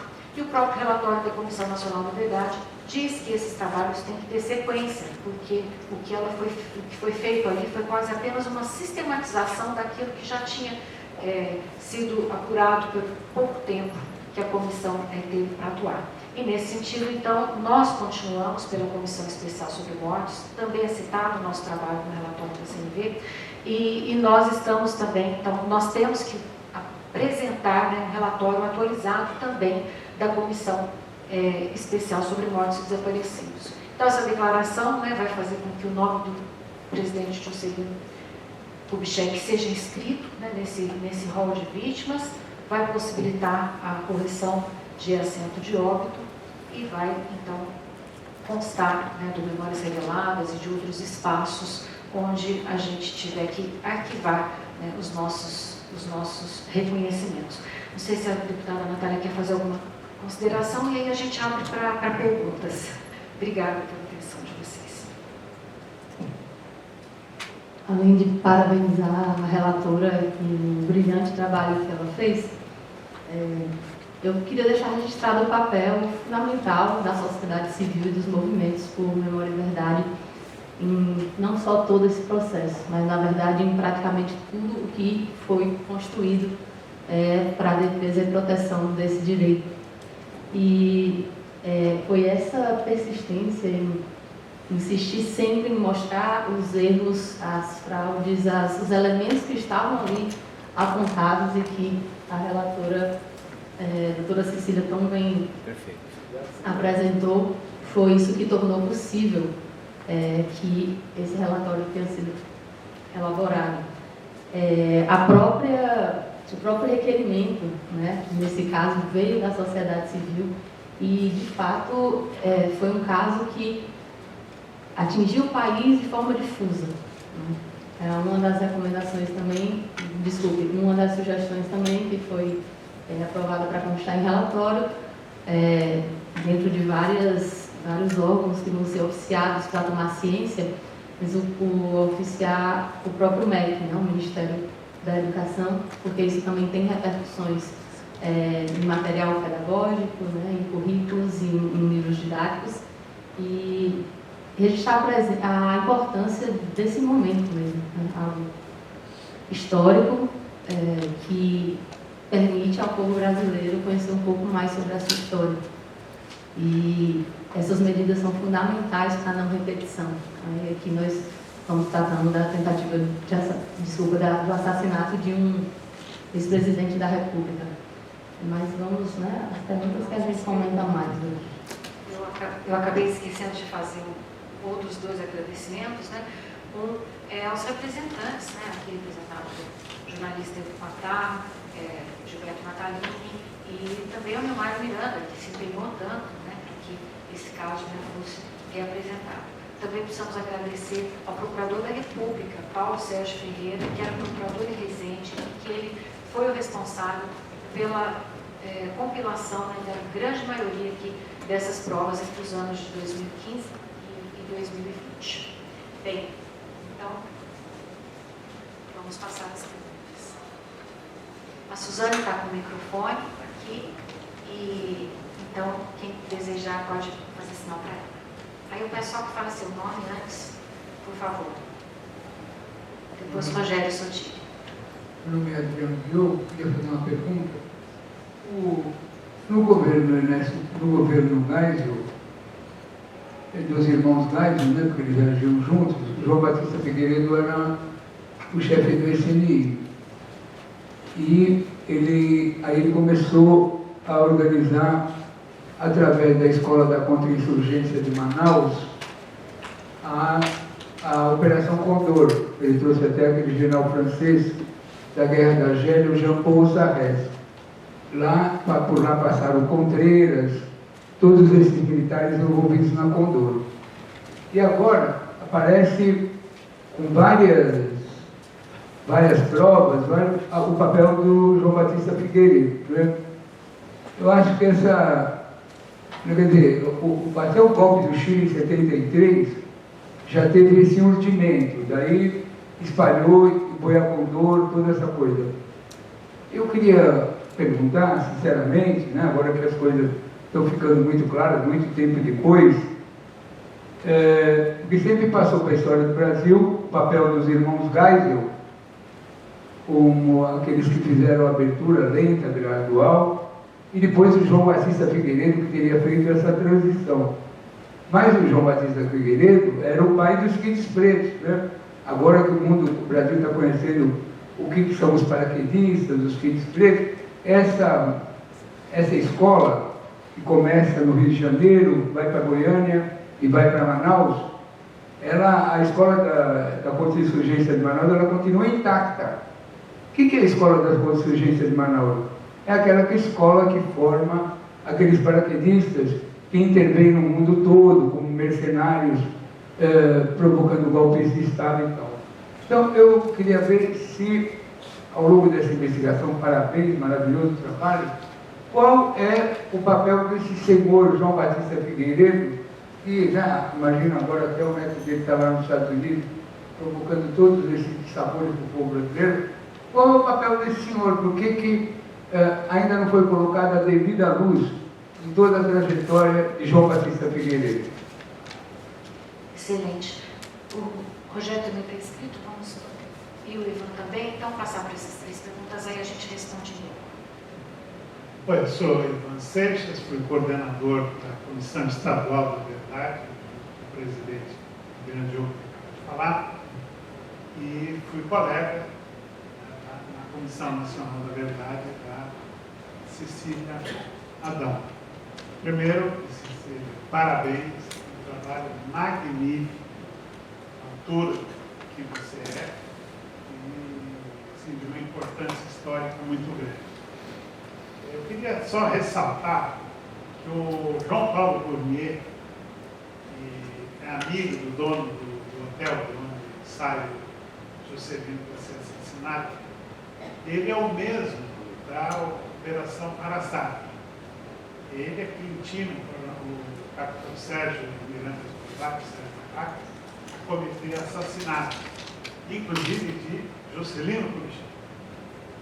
E ele é o mesmo que comanda uma rebelião, uma insurreição em 1955, em Jacareacanga e Aragaça, as duas rebeliões mais conhecidas. Ele é um dos comandantes dessa rebelião, contra o Juscelino Kubitschek. Então você tem uma reincidência criminosa desse golpista, desse assassino. Ele é responsável por assassinatos pessoais. Então, isso daí eu acho que assim, é muito importante ressaltar para que não se esqueça. Agora, isso que vocês fizeram aqui, falando que o Juscelino é incluído, como a doutora Eugênia fala, é incluído na lista de mortes, eu pediria a vocês que recomendassem, como Comissão Especial sobre Mortes Desaparecidos Políticos, recomendasse a Comissão Nacional, a Comissão de Anistia, que fizesse também um pedido de desculpas à família. Porque o Juscelino nunca foi anistiado. E o Juscelino não é nem do meu campo político-ideológico. Eu sou de esquerda, comunista, ele era liberal. Mas nós não estamos aqui julgando isso. Nós estamos aqui julgando os crimes cometidos pela ditadura. E tem que ser ressaltado, como a Adriana falou, o papel criminoso do João Batista de Oliveira Figueiredo. Isso daí é muito importante registrar para a história. Não é mero acaso, as coisas não acontecem por mero acaso. O amigo do Gobiri do Gobiri, é também o cara que está ligado ao João Batista Figueiredo, que é o pupilo do Gobiri. Então, assim, eu acho que vocês cumpriram o papel, mas eu estou pedindo a vocês, vão além, transformem esse relatório em peça pública, que as pessoas têm que acessar e transformar urgentemente. Eu entendo que vocês fizeram tudo rapidamente, foi convocado às pressas essa coletiva, mas a partir de agora, dá uma carga muito grande para se dizer o que foi esse caso, como vocês fizeram, tem que ser ressaltado. A doutora Eugênia sabe que eu não concordo com a ideia de que a família não quer, não se faz. O Estado tem a obrigação, e ele, independente da vontade da família, tem que ser feita a revelação da verdade, porque senão prevarica. Essa é a verdade. Então, acho que vocês têm que fazer isso, tornar público e pedir para a comissão de anistia fazer também um pedido de anistia para o presidente de Juscelino Kubitschek, porque eu acho que é restaurar a história e levantar a história do João Goulart. Acho que é uma coisa que a gente precisa fazer, porque nós somos outra coisa. Eles são a morte, eles são a não ciência. Né? A Guerra Civil Espanhola começa com um brado de um fascista, general fascista, dizendo: abaixo a inteligência, viva a morte. O que nós temos aqui no Brasil hoje é isso. Abaixo a inteligência, viva a morte. Esse bando de delinquentes que a gente vê repetindo besteiras, anti-ciência, vocês fizeram militantemente, politicamente, ideologicamente, demarcando terreno. Não é abaixo a inteligência, viva a ciência, viva a inteligência, abaixo a morte. Nós somos isso, nós somos a humanidade que são a barbárie. Viva a humanidade, parabéns, 1000 vezes parabéns pelo trabalho que vocês fizeram, principalmente você. Eu sei o trabalho que você teve, eu entendo, mas eu sei a sua competência que apareceu mais uma vez aqui. Muito obrigado por ter feito isso.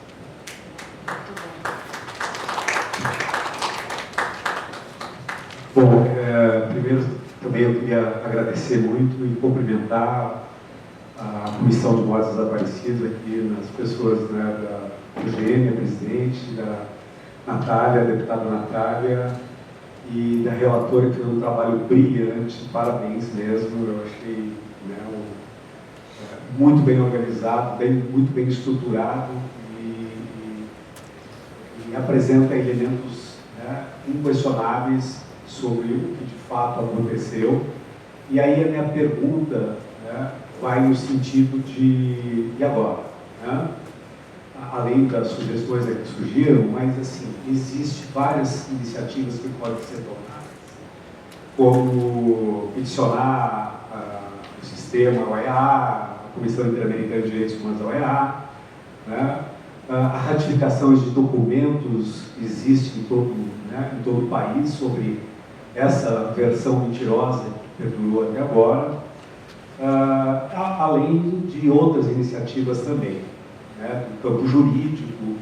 Então eu gostaria de perguntar se a partir daí vocês pensam em alguma coisa e o que vocês pensam se nós da sociedade civil podemos, né, tomar alguma iniciativa para somar a partir deste relatório. E nesse sentido eu já coloco o Instituto Vladimir Herzog em total disposição para tomar alguma iniciativa nesse sentido. Obrigado. Já passo aqui para as demais integrantes da mesa. Bom, quanto a essas questões todas, eu tenho observado aqui o seguinte: no livro Orville, né, que chama Livro ao Contrário, que é um livro feito pelos militares nos anos 80, pelo Fred Perdigão, para contar a versão deles, né, sobre a Revolução, né, sobre o golpe. Nesse livro, a gente verifica que o João Batista Figueiredo era o chefe de gabinete, na época já da declaração do golpe. Ele está no início e depois, o tempo todo, ele ocupa cargos altos, inclusive de chefe do CNI, o responsável por toda essa perseguição política. E ele estava na programação, né, daquilo que o presidente, que o então, né, o Golbery dizia como transição lenta, gradual e segura. Então, era para ele encerrar, né, aquele período com todas as cautelas para que não se vazasse, né, informações e tudo mais. A presença de uma possível eleição antes que o Figueiredo tomasse posse era algo que não poderia acontecer, porque eles perderiam o controle, né, dessa transição. Então, essa sim é a minha avaliação aqui pessoal, né, nesse caso, e imagino aqui que tenha outras observações.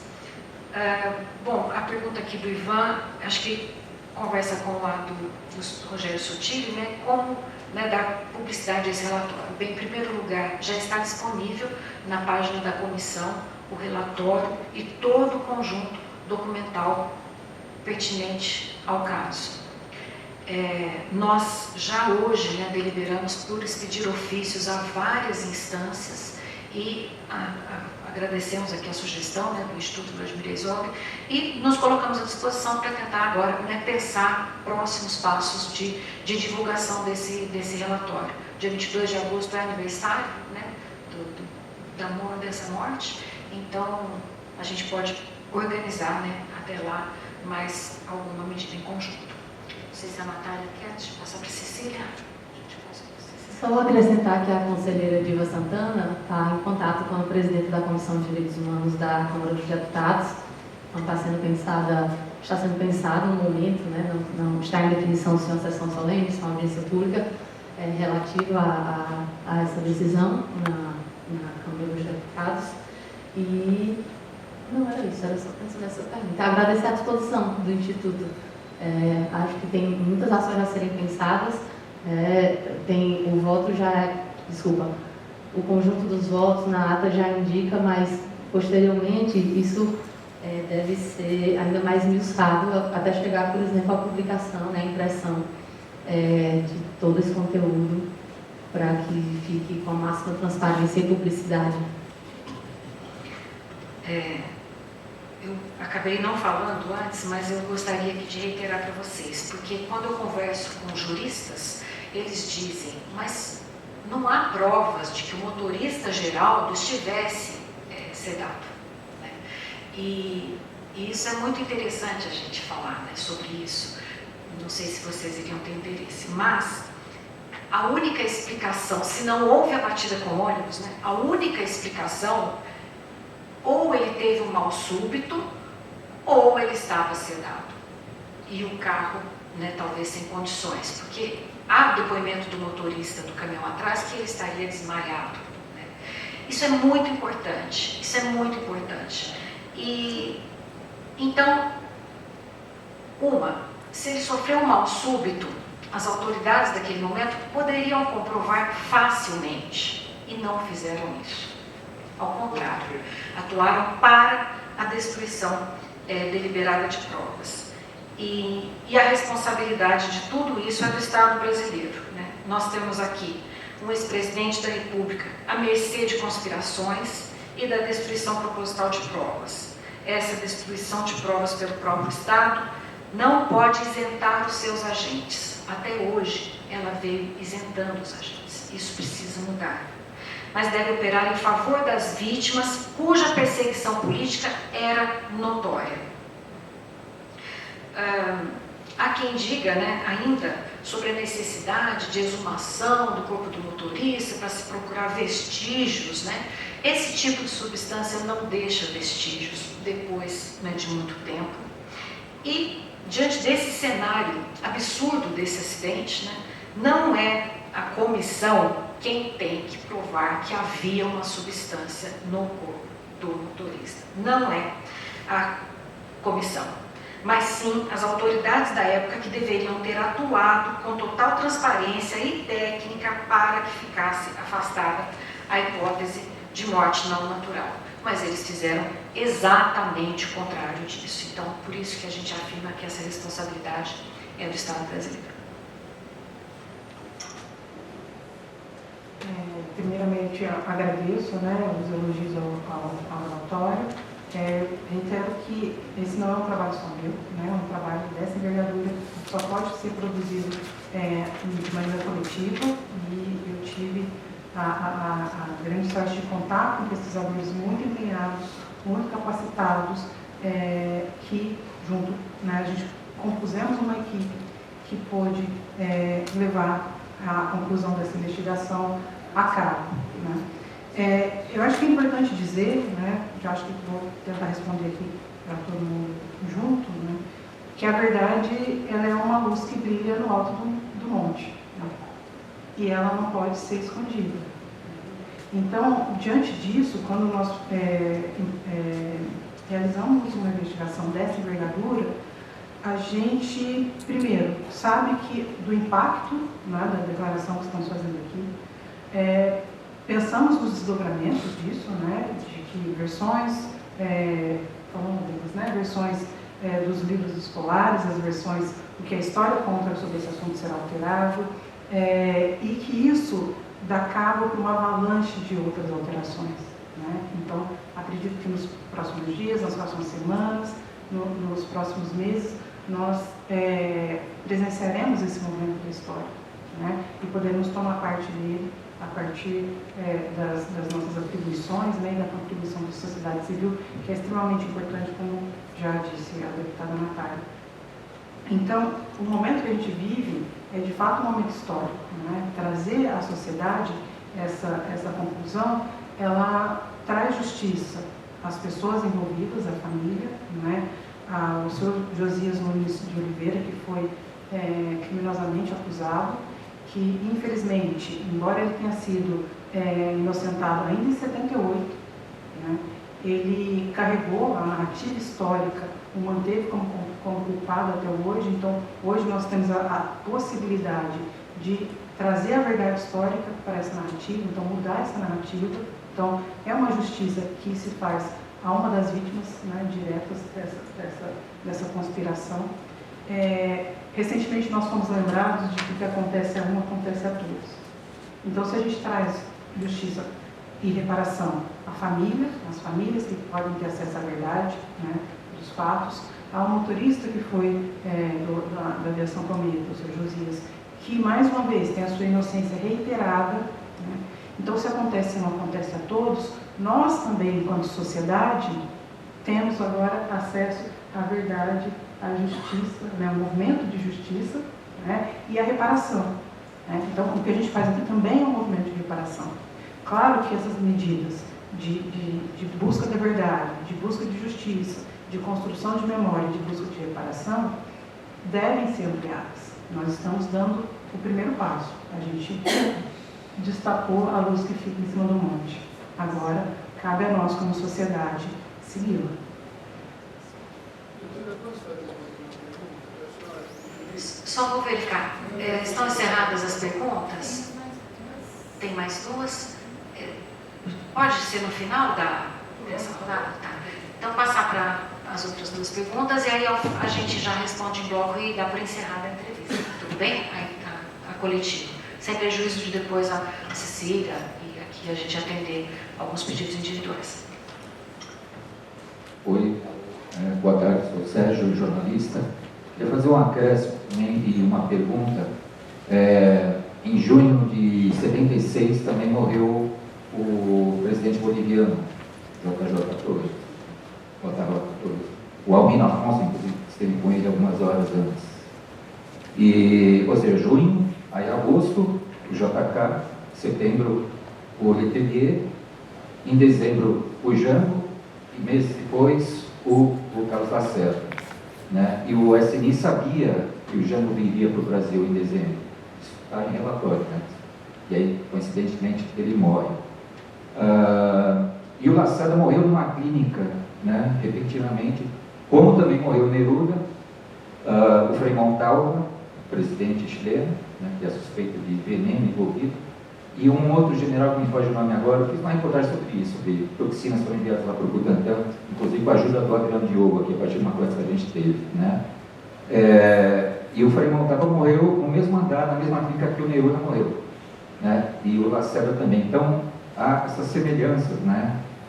Então, a pergunta é sobre essas mortes, né? Sobre, depois do JK, se serão investigadas, né? do Jango e do Lacerda, porque foi em questão de 9 meses, os 3 morreram, né? Fazendo parte da frente ampla. Obrigada. Próxima questão.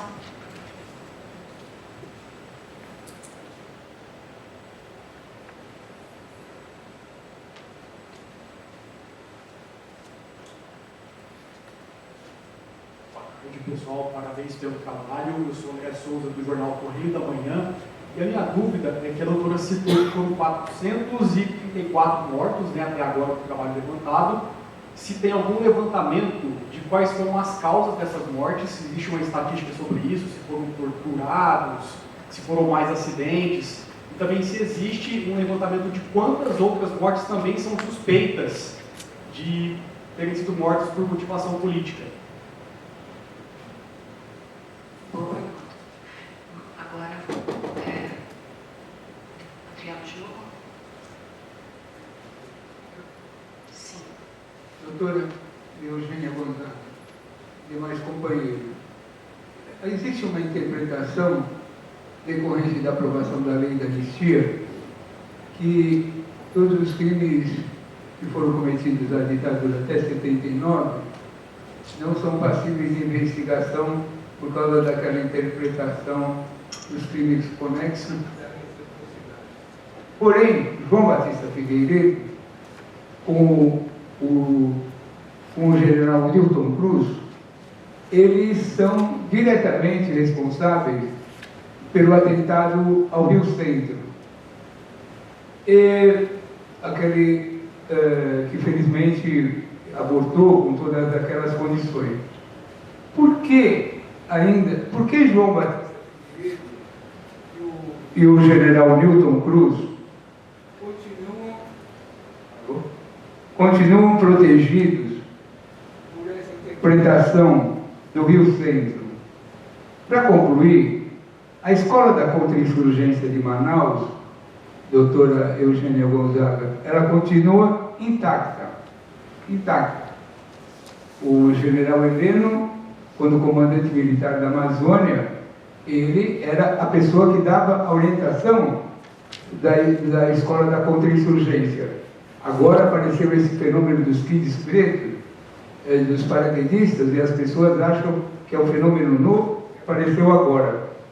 Se a Escola da Contra-Insurgência de Manaus foi a sede, a incubadeira da Operação Condor, onde Contreras tramou a morte de Letelier e outros exilados do Allende, toda aquela rede. Por que essa Escola da Contra-Insurgência de Manaus continua intacta, sendo que esse agora aflorou a questão.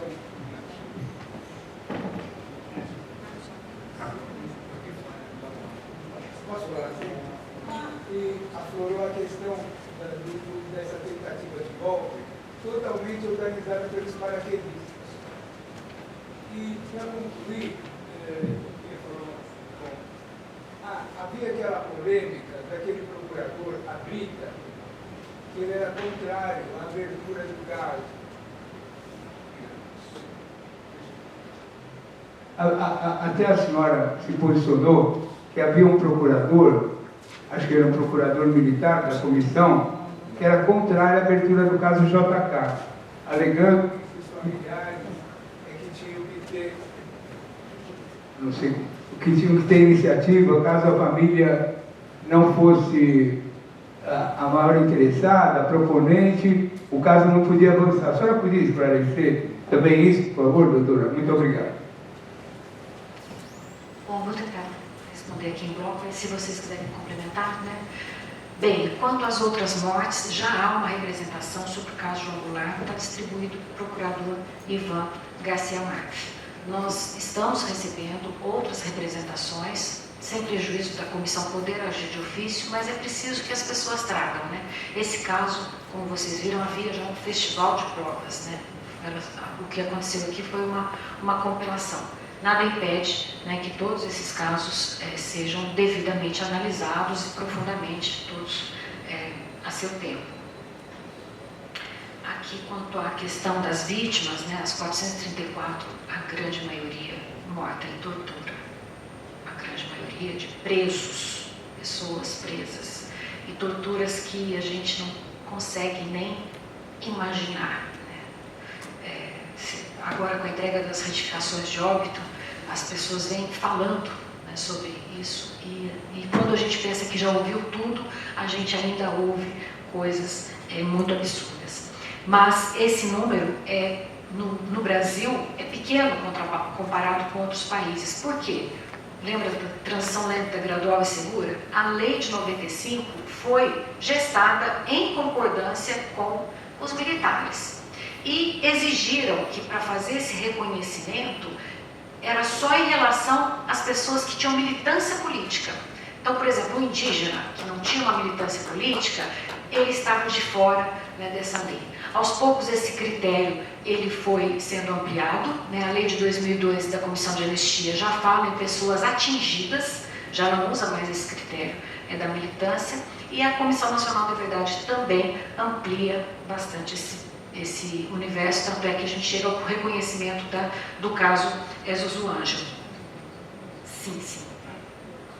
Então, mas só fazer uma adendo sobre isso, a Comissão Nacional da Verdade, ela chegou a esse número de 434, né, previsto do que a doutora Jane acabou de dizer, né, o reconhecimento de outras vítimas indígenas, camponeses, mas para cada um desses 434 pessoas mortas e desaparecidas, existe um perfil que fala sobre, indica o nome, a circunstância de morte ou desaparecimento. Então, é interessante que isso está no relatório da Comissão Nacional da Verdade, pode ser pesquisado online, é um documento de fácil acesso. É importante que a sociedade saiba que cada uma dessas pessoas está nomeada e que existe uma investigação sobre elas, né, sobre o que aconteceu com elas.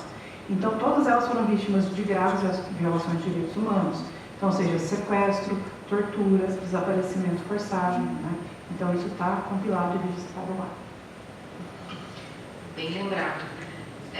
A outra pergunta foi sobre, e sobre as vítimas em potencial. Então, hoje, com o filme Ainda Estou Aqui, o tema voltou, né, à baila, então a gente está recebendo muitas representações, que, a princípio, estariam fora do prazo previsto na Lei 9.140, que aí é uma outra batalha jurídica que a gente vai enfrentar. E temos também os grupos de vítimas. Nós estamos, né, preparando esse relatório, já temos consultores contratados para fazer essa sistematização e nós queremos fazer o recorte relativo à raça, relativo à orientação sexual, a questão dos camponeses, que é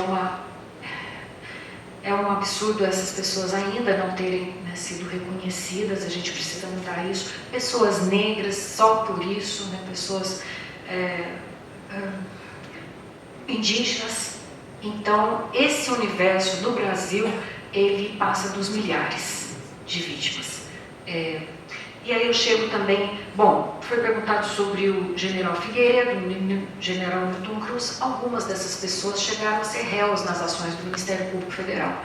Hoje a gente tem mais de 50 ações propostas contra essas pessoas. O general Figueiredo não foi porque ele já havia falecido, né, mas eu acho que, assim, é preciso que isso venha à tona. Realmente, essa eminência parda aí de todo esse período, ela precisa receber luz ali, né, sobre tudo que ela fez. Exatamente, ser contextualizado. Infelizmente, a responsabilização dessas pessoas, ela ainda, né, não aconteceu no âmbito judicial por conta da interpretação do Supremo relacionada à anistia, né, que nós lamentamos muito. Tudo isso já poderia ser diferente desde 2010, mas a gente ainda espera que o atual Supremo reveja essa posição, pelo menos para fins pedagógicos e fins históricos, já que a grande maioria dessas pessoas não estão mais vivas. A Escola de Manaus está nesse contexto, né, de que nós, no Brasil, não fizemos nosso dever de justiça de transição completamente, né? Então, é preciso abrir arquivos, é preciso a revelação, né, da verdade, a reparação das vítimas, os processos judiciais e a revisão das estruturas que contribuíram para essas graves violações. Isso não foi feito ainda, né, no Brasil. É um passo muito delicado e eu espero que a gente consiga caminhar nessa direção. Tem várias instituições, né, trabalhando nisso e eu cito especialmente o Ministério Público Federal, que é a realidade aqui que eu conheço.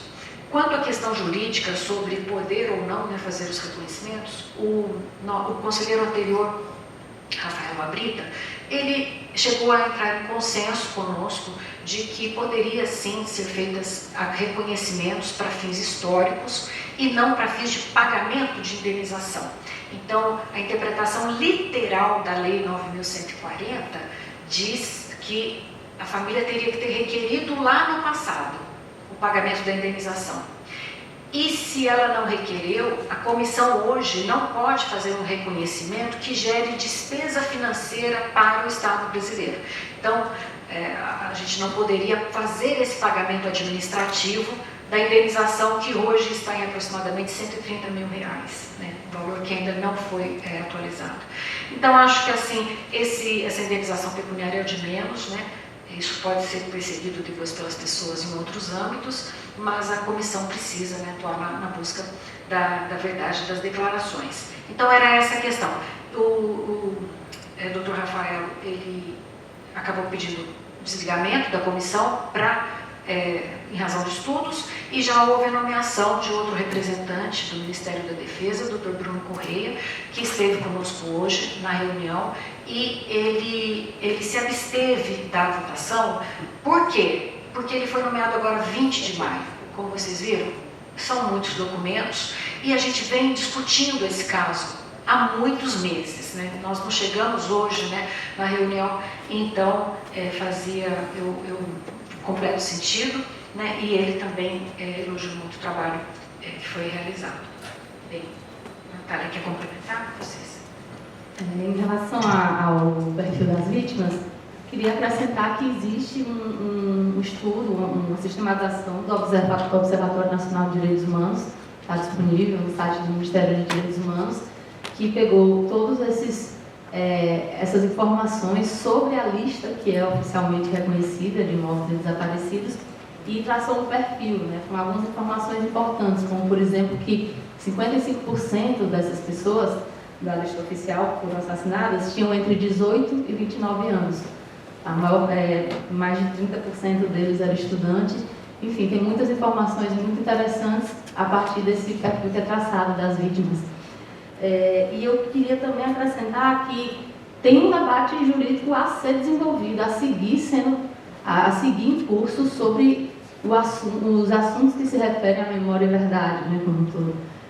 Por exemplo, essa limitação, esse estabelecimento de um prazo, e a gente trata aqui de uma comissão que é composta por lei, que tem funcionamento permanente, que é uma comissão do Estado, que não tem prazo de ser finalizado. Então, o prazo, né, que é contido nessa lei, que veio nesse contexto, né, do Pacto Sem Igualdades de Armas, tudo isso tem que ser visto à luz de, por exemplo, o Brasil hoje ter condenações da Corte Interamericana de Direitos Humanos, que determina que as providências devem ser tomadas em relação à identificação de mortos, identificação de local de ocultação de corpos, para não falar de todo o sistema jurídico que nós temos hoje, né, que fazem que seja imperativo que esses casos que têm aparecido, que são de famílias que às vezes na época não tinham acesso a nenhuma documentação, imaginem que o prazo terminou antes da própria Comissão da Verdade, né? Então, a partir daí, os familiares estariam impedidos, após terem tido pela primeira vez acesso a tantos documentos, a tantas provas, impedidos de acessar a justiça, né? Então, existe debate e andamento sobre isso, e no próprio STF, não só pendente um embargo de declaração da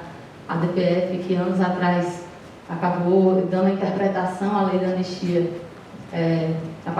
pela sua validade, mas também uma série de casos individuais em que vários pontos sobre esse assunto também estão pendentes de posicionamento dos ministros e de decisão. Então, acho que fica, como foi dito, né, a sociedade vai seguir com esse tema, e inclusive nesse debate jurídico também tem muita coisa a ser formulada.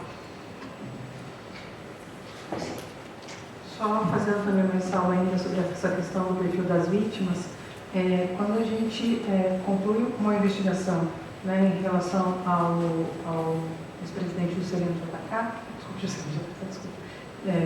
Kubitschek de Oliveira, a gente tem nele uma vítima que não pegou em armas, né? Então a gente tem aí a revisão de uma tese de que só foram perseguidos, só foram assassinados, só foram eliminadas pessoas que se opuseram a pegarem armas para se opor ao regime ditatorial. né?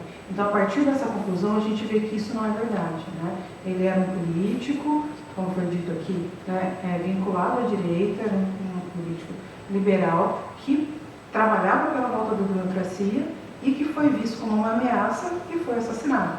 Então, o que isso nos diz? Que todas as pessoas que se enquadraram nessas características, que eram percebidas como ameaça, independentemente ou não de terem armas, foram eliminadas, né? Então, que o rol de vítimas da ditadura civil-militar no Brasil é bastante amplo, conforme a gente viu aqui. Pessoas que defendiam a terra, pessoas que defendiam a sua identidade cultural, pessoas que estavam voltadas à resistência, né, intelectual, à preservação dos bens culturais e intelectuais do país. Todas elas foram vítimas dessa perseguição. Bem, então, eu não sei se eu cheguei a falar aqui, mas o relatório da professora Cecília foi aprovado por 6 votos, a comissão integrada por 7 pessoas e apenas, então, uma abstenção, então, absoluta maioria. Quero, então, dizer que está encerrada essa coletiva, agradecer mais uma vez a presença de todos que puderam, né, vir, assim, apesar da comunicação tão rápida.